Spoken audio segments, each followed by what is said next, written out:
നമസ്കാരം. Out of ഫോക്കസിലേക്ക് സ്വാഗതം. പാർലമെന്റിന്റെ ശീതകാല സമ്മേളനം തീർത്തും അസാധാരണവും നാടകീയവുമായ രംഗങ്ങളിലൂടെയാണ് കടന്നുപോകുന്നത്. എന്നുവെച്ചാൽ പാർലമെന്റിലുണ്ടായ അതിഗുരുതരമായ സുരക്ഷാ വീഴ്ചയിൽ പ്രതിഷേധിച്ച ചോദ്യം ചെയ്ത പ്രതിപക്ഷ അംഗങ്ങളെ മുഴുവൻ പുറത്താക്കുകയാണ്, സസ്പെൻഡ് ചെയ്യുകയാണ്. ഇന്നലെ ഇപ്പോൾ 50 MP-മാരെ ഇന്നലെ സസ്പെൻഡ് ചെയ്തു. ഇന്നിപ്പോൾ 78 പേരെയും. അങ്ങനെ വരുമ്പോൾ 138 പേരെ, മഹുവ മൊയ്ത്രയൊക്കെ കൂട്ടുമ്പോൾ ഈ സമ്മേളന കാലയളവിൽ പുറത്താക്കപ്പെട്ടവർ, സസ്പെൻഡ് ചെയ്യപ്പെട്ടവരുടെ എണ്ണം 140 ആവുകയാണ്. പാർലമെൻറ്റിൻ്റെ സമീപകാല ചരിത്രത്തിലൊന്നും ഇത്ര പേരെ ഒരു സമ്മേളന കാലയളവിൽ തന്നെ പുറത്താക്കുന്നില്ല. അപ്പോൾ ഇന്ത്യയിൽ പാർലമെൻറ്റിൽ നടന്നത് അങ്ങേയറ്റം ഗൗരവതരത്തിലുള്ള സുരക്ഷാ വീഴ്ചയാണ്.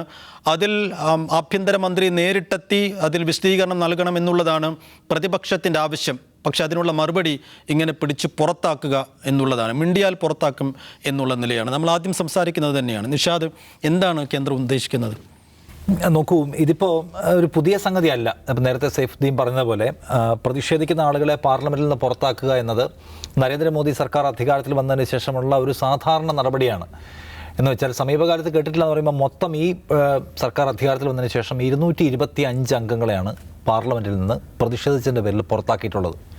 കഴിഞ്ഞ 1ഉം 2ഉം മൻമോഹൻ സിംഗ് സർക്കാരുകളുടെ കാലം എടുത്താൽ, UPA സർക്കാരിൻ്റെ കാലം എടുത്താൽ ആകെ 53 പേരെ അവർ സസ്പെൻഡ് ചെയ്തിട്ടുള്ളൂ അവരുടെ കാലത്ത്.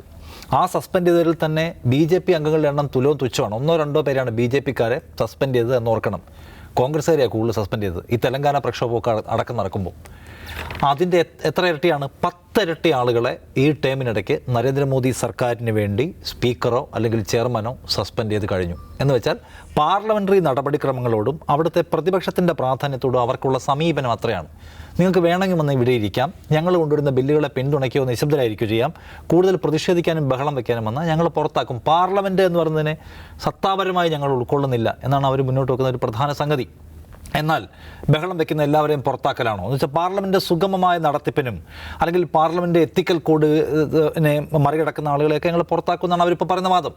ഇതിനിടയ്ക്ക് ഒരു BJP MP-യെ പോലും ഇതിനിടയ്ക്ക് ഇതുവരെ സസ്പെൻഡ് ചെയ്തിട്ടില്ല, നടപടി ഉണ്ടായിട്ടില്ല. നമ്മളിപ്പോൾ രമേശ് ബിദ്ദുടിയുടെ പേര് പറയുന്നില്ലേ, ഏതാണ് ഡാനിഷ് അലിയെ ആക്ഷേപിച്ച ഏറ്റവും മോശമായ ഭാഷയിൽ ഒന്നാമത്തെ ഈ പാർലമെൻറ്റ് മന്ത്രി ഉദ്ഘാടനം ചെയ്തതിന് ശേഷം ആദ്യത്തെ സെഷനിൽ ഏറ്റവും ഞെട്ടിക്കുന്ന സ്റ്റേറ്റ്മെൻറ്റാണ് അയാളുടെ ഭാഗത്ത് നിന്ന്. അയാളെ സസ്പെൻഡ് ചെയ്തില്ലല്ലോ, ഒരു നടപടി ഉണ്ടായില്ല. ഈ നടപടി എടുക്കുന്ന മുഴുവൻ സുരക്ഷാ വീഴ്ചയുടെ പേരിൽ പാർലമെൻറ്റിൽ അമിത്ഷാ ആഭ്യന്തര വകുപ്പ് മന്ത്രി വന്ന് സ്റ്റേറ്റ്മെൻറ്റ് തരണം, എന്നാലേ പറ്റൂ, ഞങ്ങൾ ഇതിൽ നിന്ന് പിൻവാങ്ങുന്നതിൻ്റെ പേരിൽ ബഹളം വെക്കുന്ന ആളുകളെ പുറത്താക്കുക. എത്ര പേരെയാണ് പുറത്താക്കുന്നത്? ഡസൻ കണക്കിന് ആളുകളെ ഒറ്റയടിക്ക് പുറത്താക്കുകയാണ്. എന്നിട്ട് അവർ മാത്രമായിരുന്നു പാർലമെൻറ്റിനെ നടത്തിക്കൊണ്ടു പോകുന്നുള്ളത് ഏറ്റവും ഗുരുതരമായ സാഹചര്യമാണ്.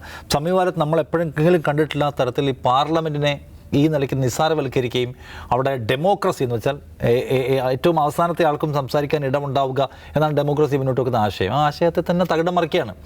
അത് പാർലമെൻറ്റിനെ എങ്ങനെയാണ് സർക്കാർ കാണുന്നതെന്ന് ചോദിച്ചാൽ, കശ്മീരിൻ്റെ ബില്ല് നമുക്ക് ഓർമ്മയുണ്ട്. ഒരു ദിവസം വരുന്നു, രാവിലെ വരുന്നു, പോക്കറ്റിൽ നിന്ന് പേപ്പർ എടുത്ത് അവതരിപ്പിക്കുന്നു, കശ്മീർ ഇല്ലാതായി. ഇതാണ് പാർലമെൻറ്റിന് അവർ കൊടുക്കുന്ന വാല്യൂ എന്ന് പറയുന്ന സംഗതി. പാർലമെൻറ്റിൽ ഡിസ്കസ് ചെയ്യപ്പെടേണ്ട ഒന്നാണ്.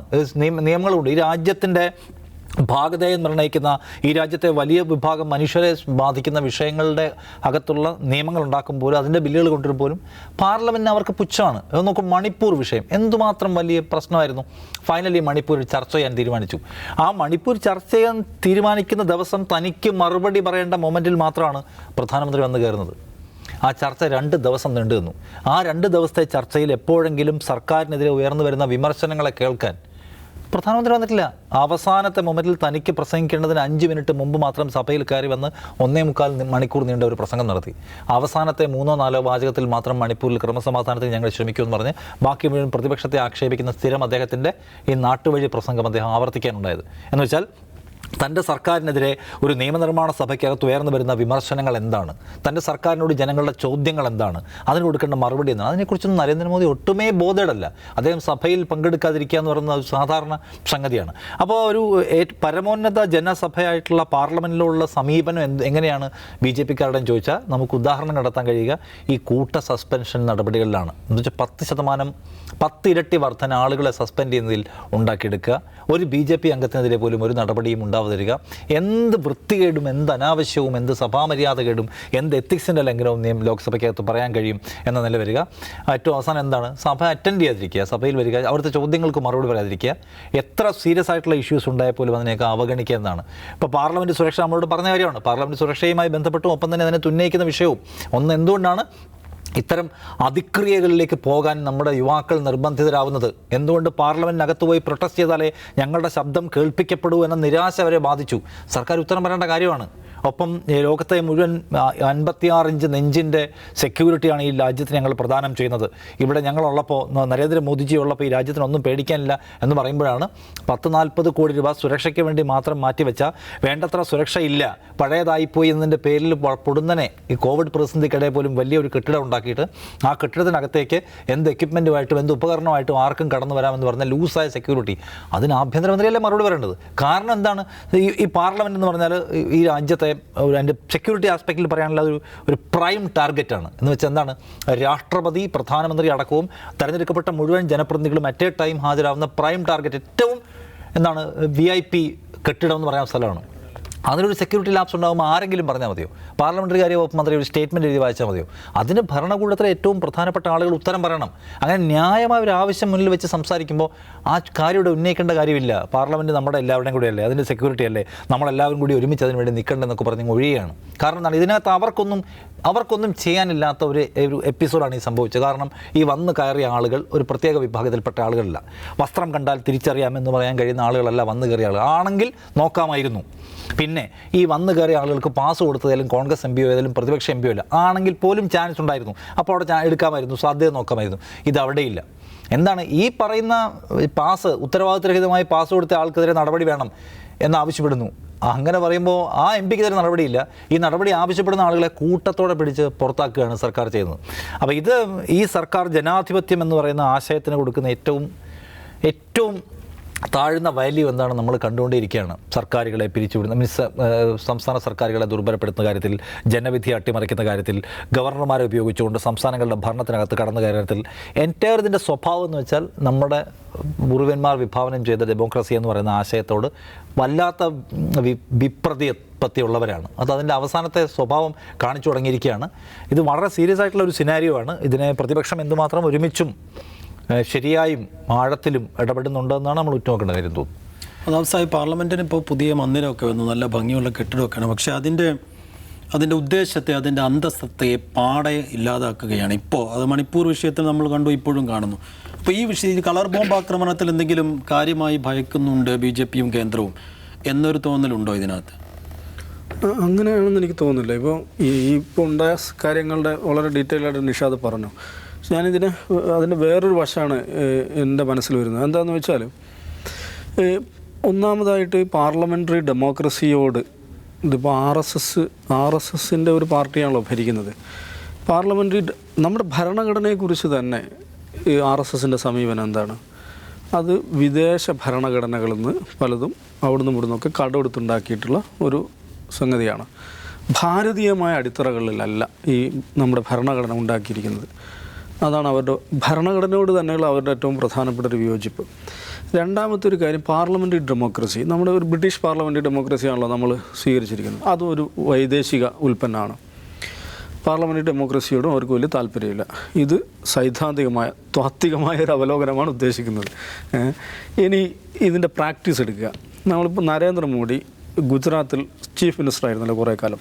ആ സമയത്ത് അദ്ദേഹത്തിൻ്റെ നിയമസഭയിലെ അദ്ദേഹത്തിൻ്റെ പ്രാതിനിധ്യത്തിൻ്റെ കണക്ക് നോക്കിയാൽ മതി.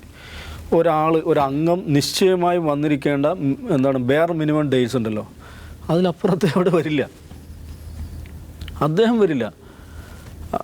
എന്തിനാപ്പോൾ അവിടെ പോയിരിക്കുന്നത്, ഈ പ്രസംഗം കേൾക്കുന്നത് എന്നുള്ളതാണ് നിലപാട്. ഇപ്പോൾ പാർലമെൻറ്റിലെ കാര്യം നിഷാദ് പറഞ്ഞു. എപ്പോഴാണ് അദ്ദേഹം പാർലമെൻറ്റിൽ വരുന്നത്? നെടുങ്കൻ പ്രസംഗം നടത്താൻ എപ്പോഴാണ് അവസരമുള്ളത്? അപ്പം മാത്രമേ വരികയുള്ളൂ. അല്ലാതെ ഏതെങ്കിലും വിഷയത്തിലൊരു ചർച്ച നടക്കുന്നു, അല്ലെങ്കിൽ പ്രതിപക്ഷത്തിലെ അംഗങ്ങൾ സംസാരിക്കുന്നു. നോക്കൂ, നമ്മുടെ പാർലമെൻറ്റിൽ വളരെ പ്രഗത്ഭരായിട്ടുള്ള ഒരുപാട് മനുഷ്യരുള്ള പാർലമെൻറ്റ് കൂടിയാണ് നമ്മുടേത്. പല വിഷയങ്ങളിൽ നല്ല ധാരണകളുള്ള മനുഷ്യരുണ്ട്. പ്രത്യേകിച്ച് രാജ്യസഭയിൽ പണ്ഡിതർ എന്ന് വിളിക്കാവുന്ന തരത്തിലുള്ള അംഗങ്ങളുള്ള ഒരു സഭയാണ് നമ്മുടെ രാജ്യസഭ. എല്ലാ കാലത്തും അങ്ങനെ തന്നെയായിരുന്നു.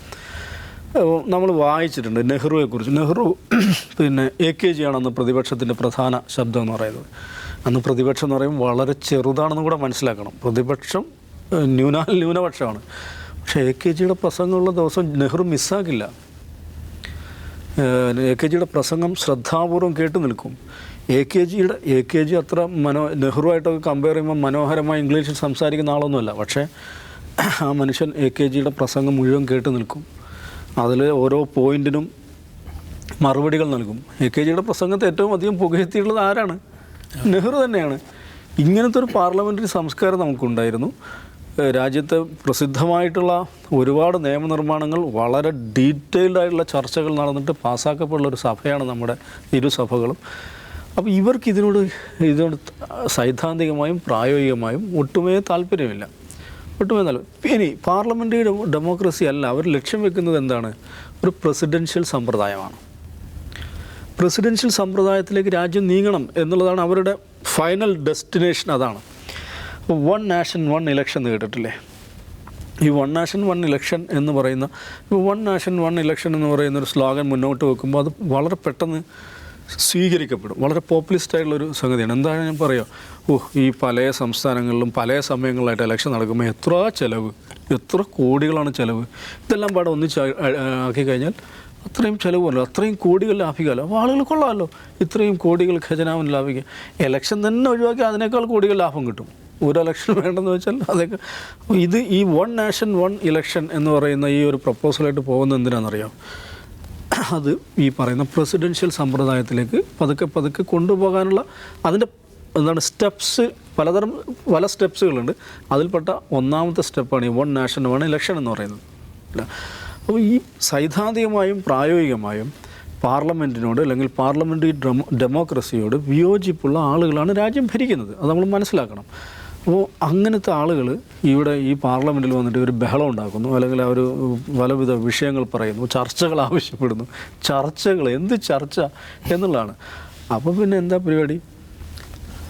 അതിനെ തകർക്കാൻ പറ്റുന്ന എന്തെല്ലാം ചെയ്യാൻ പറ്റുമോ അത് ചെയ്യുക എന്നുള്ളതാണ്. അതാണ് കാണുന്നത്. ഇപ്പോൾ പ്രതിപക്ഷത്തിൻ്റെ മഹാഭൂരിപക്ഷവും സസ്പെൻഷനിലായി കഴിഞ്ഞു. പ്രതിപക്ഷമില്ലാത്തൊരു രാജ്യം സ്വർഗീയ രാജ്യമായിട്ട് അവർ കാണുന്നുണ്ടാകാം. പക്ഷേ എനിക്ക് തോന്നുന്നത് ഇന്നിപ്പോൾ ഇന്ത്യ മുന്നണിയുടെ യോഗം നടക്കുന്ന അവസ്ഥയാണ്, പ്രധാനപ്പെട്ട ഒരു യോഗം നടക്കുന്ന അവസ്ഥയാണ്. ഇന്ത്യ മുന്നണി എന്ന് പറയുന്ന ആ ഒരു കോൺസെപ്റ്റിനെ, ആ ഒരു ആശയത്തെ കൂടുതൽ ബലപ്പെടുത്താൻ, പ്രതിപക്ഷം ഒന്നും കൂടി കഹസീവാക്കുവാൻ ആണ് ഈ ശ്രമങ്ങൾ സഹായിക്കുക എന്നാണ് എനിക്ക് തോന്നുന്നത്.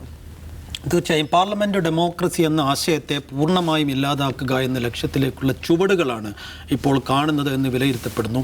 അതിനെ ആ ഗൗരവത്തിൽ തന്നെ പ്രതിപക്ഷം ഉൾക്കൊള്ളുന്നുണ്ടോ എന്നുള്ള ചോദ്യം കൂടി ഈ ഘട്ടത്തിൽ ഉയരുകയാണ്.